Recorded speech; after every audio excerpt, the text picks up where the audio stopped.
वाणिज्य एवं शिल्प मंत्री पीयूष गोयल खूब शीघ्र अमेरिका गस्त करेंगे बोली आशा करा जाउछि।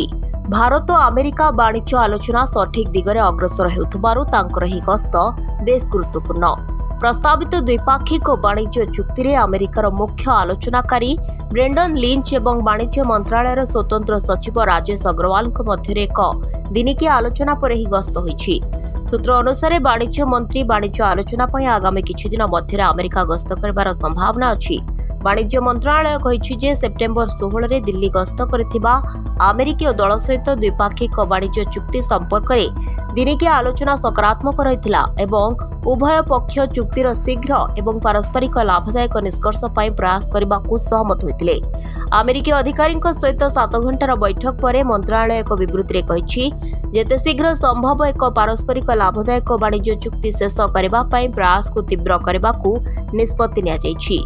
अगस्ट ट्रम्प प्रशासन भारतीय उत्पाद उपर 50% शुल्क लागू करबा परे वाणिज्य चुक्ति उपर आलोचना स्थगित रहितिला। उभय पक्ष मध्य एपर्यंत 5 पर्याय आलोचना होइछि।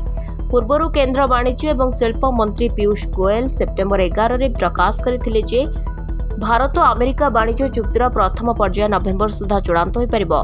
से कहिथिले दुई देश मध्य आलोचना सकारात्मक दिगरे अग्रगति करुछि एवं उभय पक्ष एपर्यंत होइतिबा अग्रगति रे संतुष्ट रहिछन्ति।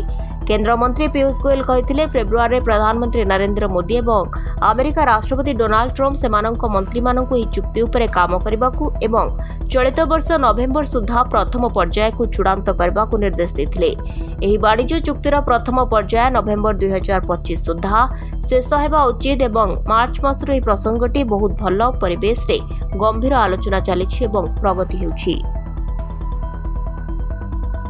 Bureau report Dinalipi live.